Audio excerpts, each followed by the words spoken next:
বিশেষ প্রয়োজন পড়লে ধার আমরা অনেকেই করি আর কি। মানে হঠাৎ করে সমস্যা হয়ে গেল, বন্ধু বান্ধব বা পরিচিত কেউ, তাদের কাছ থেকে ধার করি।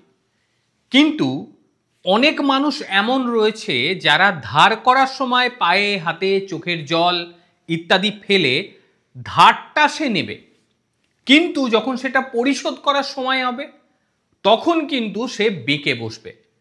বিভিন্ন ক্ষেত্রে বিভিন্ন রকম পন্থা অবলম্বন করবে যাতে তার ধারটা এত সহজে শোধ না করতে হয়। এগুলো মানুষের মধ্যে চরিত্রগত ত্রুটি থাকে, এরকম মানুষ আপনারা দেখেছেন বহুজন। কিন্তু এমন দেশ আপনারা দেখেছেন? অনেকে বুঝে গিয়েছেন আমি ঠিক কোন দেশের কথা বলছি। আজ্ঞে হ্যাঁ, পাকিস্তান। বিশ্বের মধ্যে সর্বাধিক ভিখারির বাসস্থান যে দেশটি, সেই দেশের সরকার যেভাবে বিদেশি ফান্ডগুলোর থেকে অর্থ সাহায্য নেয়, মানে ধার করে, যখন সেটা শোধ দেওয়ার দরকার পড়ে তখন কিন্তু দুটো হাত তারা তুলে দেয়। আর তার পরিবর্তে যারা তাকে ধার দিয়েছে এইবার গলা ধরে রীতিমতো সেই ধার শোধ করার জন্য বলে। এমনই অবস্থা হয়েছে পাকিস্তানের সঙ্গে। নমস্কার, আমি শান্তনু। এনটিভি WB-তে আপনাদের সকলকে স্বাগত জানাচ্ছি। ইন্টারন্যাশনাল মনিটরিং ফান্ড তারা পাকিস্তানের ওপর 11টি নতুন ওয়েল আউট শর্ত আরোপ করে দিয়েছে। নতুন শর্ত, যার মধ্যে দুর্নীতি ও শাসন ব্যবস্থার ব্যর্থতাকে প্রবলভাবে দেখাচ্ছে। মানে তারা যে যে শর্তগুলো দিয়েছে তার মধ্যে বিষয়টি স্পষ্ট যে গোটা পাকিস্তান জুড়ে চলছে দুর্নীতি এবং শাসন ব্যবস্থা পুরো মাত্রায় বসে গিয়েছে। IMF মানে ইন্টারন্যাশনাল মনিটরিং ফান্ড তারা পাকিস্তানকে $7 বিলিয়ন ঋণ দিয়েছিল। বেলআউটে 11টি নতুন শর্ত আরোপ করে দিয়েছে, যার মধ্যে রয়েছে প্রশাসন, দুর্নীতি দমন এবং অর্থনৈতিক সংস্কারের উপরে জোর দেওয়া। আপনাদের মনে হয় পাকিস্তান তাদের নিজের দেশের অর্থনৈতিক সংস্কার করার দিকে এগোবে? পাকিস্তানে এমন কোনো মানুষ, এমন কোনো ব্যক্তিত্ব রয়েছে যারা অর্থনৈতিক সংস্কারের জন্য কোনো রকম পদক্ষেপ নিতে পারে? যারা ছিল তারা জেলের ভেতরে, আদেও আছে না গেছে বোঝা বড় দায়। আর যারা রয়েছে তারা শুধুমাত্র পাকিস্তান থেকে, পাকিস্তানের সাধারণ মানুষের কাছ থেকে যত পারবে তত টাকা হাতিয়ে নেওয়ার চেষ্টা করবে। যে 11টি শর্ত পড়েছে, এই 11টি শর্তের প্রভাব সেখানকার সরকারের ওপরে কি পড়বে ভুলে যান, কারণ মোটা চামড়া সেখানকার সরকার বলে কিছু নেই, তাদের কিছু যায় আসে না, তারা শুধু পাকিস্তানকে ব্যবহার করে রোজগারের জন্য। কিন্তু সেখানকার সাধারণ মানুষ, তারা একই খেতে পাচ্ছিল না, একই তাদের খাবারের অভাব ছিল, এইবার আরো ভয়াবহ অবস্থা হতে চলেছে। 2026 সালে এমন পরিস্থিতি তাদের পৌঁছবে যে পাকিস্তানে যদি কোনো বিদেশি যায় তাদের কাছ থেকে ঘড়ি, জামা, জুতো, খাবার দাবার সব ছিনিয়ে নেবে। এমন একটা পরিস্থিতি পাকিস্তানে হতে চলেছে। আজকে সেটাই বলবো কি হতে পারে। মূল পদক্ষেপগুলির মধ্যে কর্মকর্তাদের সম্পদ প্রকাশ বলা হয়েছে। যে সমস্ত কর্মকর্তারা রয়েছে তাদের সম্পদ কত কত রয়েছে সেইগুলো প্রকাশ করতে হবে সরকারিভাবে। এছাড়াও বিভিন্ন খাতকে সংস্কার করতে হবে। প্রশাসনিক দুর্নীতি দমনের জন্য জোরদার ব্যবস্থা নিতে হবে। কারা বলেছে? আন্তর্জাতিক মুদ্রা তহবিল, IMF ইন্টারন্যাশনাল মনিটরিং ফান্ড তারা $7 বিলিয়ন বেইল আউট কর্মসূচির দ্বিতীয় পর্যায়ের অংশ হিসেবে পাকিস্তানের উপরে 11টি নতুন শর্ত লাগিয়ে দিয়েছে। এবং অবাক হয়ে যাবেন যে এই যে 18 মাস, এই 18 মাসের মধ্যে পাকিস্তানের ওপর মোট শর্তের সংখ্যা গিয়ে পৌঁছেছে 64তে, যেটা রীতিমতো রেকর্ড। টাকা দিয়ে পড়ে গেছে বেকুব অবস্থায়, সেই টাকা আর কিছুতে ফিরে আসছে না। বাধ্য হয়ে কি করবে, বিভিন্ন ধাপে বিভিন্নভাবে শর্ত আরোপ করেছে। এইবার যেমন 11টি, এর আগে কখনো 22টি, কখনো 3টি, এরকম করে শর্ত বসাতে থাকে। সব মিলিয়ে 18 মাসের হিসেব গড় দেখা যাচ্ছে 64টি শর্ত। ভাবতে পারছেন কি দেশ চলছে। এই বৃহস্পতিবার মানে গতকাল প্রকাশিত হয়েছে প্রতিবেদন, এবং সেখানেই এই দৃশ্য দেখতে পাওয়া গিয়েছে। দুর্নীতি দমন, আর্থিক কাঠামোগত সংস্কারের রূপরেখা দেওয়া, যেটা কোনোদিন পাকিস্তানিদের পক্ষে সম্ভব নয়। এমনকি কর্মচারীদের সম্পদকেও ঘোষণা করতে বলা হয়েছে।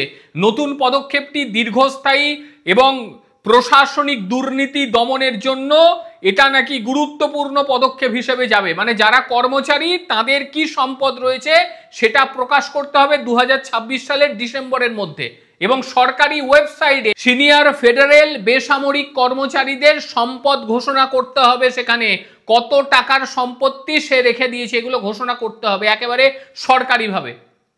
এটা সম্ভব? মনে হয় যে সেখানকার সরকারি কর্মচারীরা বা বেসরকারি কর্মচারীরা এই কাজগুলো করবে? একই সঙ্গে তাদের দেশের যে সমস্ত ব্যাংকগুলো রয়েছে সেই ব্যাংকগুলোর আয় ও সম্পদের মধ্যে যে অসঙ্গতি সেটা শনাক্তকরণের জন্য গুরুত্বপূর্ণ কিছু পদক্ষেপ নিয়েছে, যার মধ্যে ব্যাংকগুলোর অ্যাক্সেস থাকছে। মানে এবার প্রত্যেকটা ব্যাংকের অ্যাক্সেস বিদেশের হাতে যেতে চলেছে। তার মানে কি হতে পারে একবার ভেবে দেখুন। তাদের দেশের ব্যাংক, সে ব্যাংকের মধ্যে যদিও কিছু নেই, কিন্তু যাই থাকুক তার অ্যাক্সেস গিয়ে পৌঁছবে বিদেশের হাতে। কিভাবে যাবে? সরকারের মাধ্যমে সেই অ্যাক্সেস পৌঁছে যাবে বিদেশিদের হাতে। এছাড়াও উচ্চস্তরের ফেডারেল বেসামরিক যে কর্মচারীরা 2026 সালের ডিসেম্বরের মধ্যে তাদের সম্পদের ঘোষণা করতে বলা হয়েছে।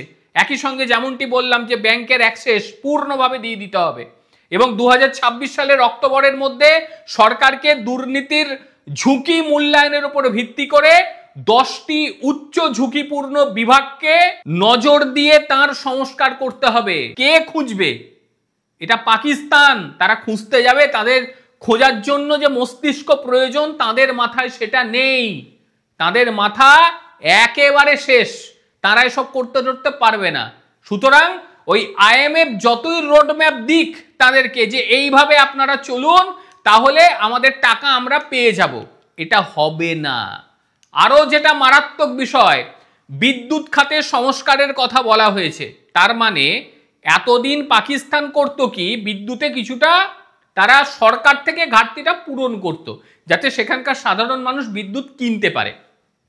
এবার চড়া হারে সাধারণ মানুষকে বিদ্যুৎ কিনতে হবে, কোনো ভর্তুকি থাকবে না সেখানে, এবং বর্তমান সময়ে যে টাকা দিয়ে তারা বিদ্যুৎ কিনছে বলা হচ্ছে এরপর দ্বিগুণ মূল্য দিয়ে তাদের বিদ্যুৎ কিনতে হবে। কারণ IMF নজর দিয়ে রেখেছে বিদ্যুতের দিকেও, যে সেখানে সরকারিভাবে টাকা বেরিয়ে যাচ্ছে কিনা দেখতে হবে। মানে সেখান থেকেও তারা টাকাটাকে টানবে।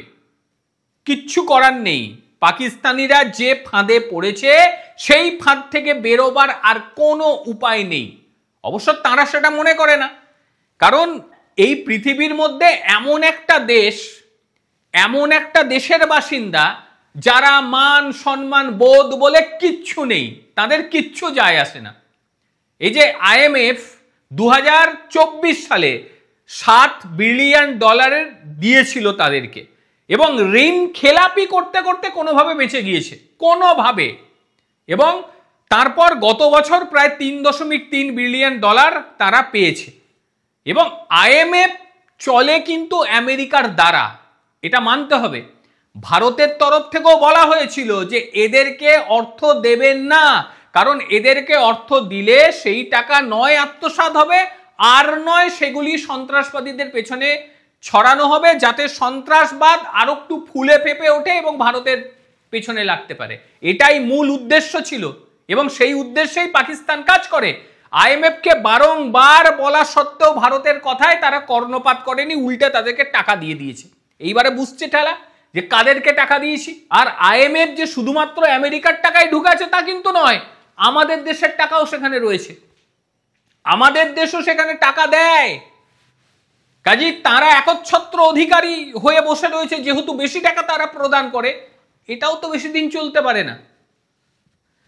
কাজেই আইএমএফ কবে বুঝবে আমার জানা নেই। আর এই বিশ্ব ব্যাংক বা আইএমএফ এর মতন প্রতিষ্ঠানগুলোকে নিয়ে আমেরিকার নোংরামি কতদিনই বা চলবে, এটাও বোঝা বড় দায়।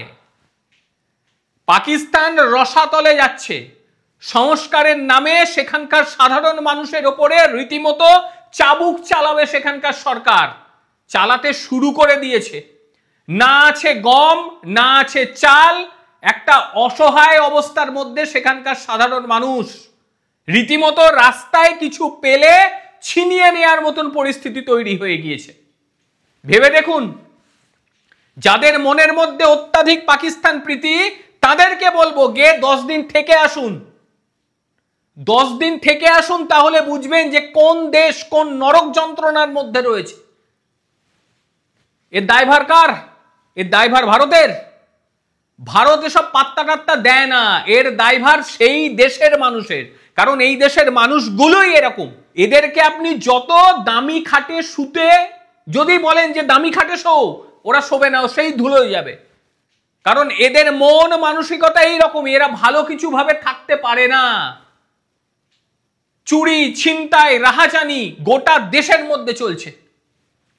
যাই হোক, আইএমএফ চেষ্টা করছে যাতে সেখান থেকে রিকভার করা যায়। আইএমএফ সেখানকার ব্যাংকিং সেক্টরগুলোতেও বকলমে নিজের হাতে নিয়ে নিয়েছে, সেখানকার বিদ্যুৎ সাপ্লাইও নিজের হাতে নিয়ে নিয়েছে, এমনকি যে রেশনিং ব্যবস্থা সেটাও তাদের হাতে বকলমে চলে গিয়েছে। সুতরাং একটা দেশের ভাগ্য পরিচালনা করছে অন্য দেশ।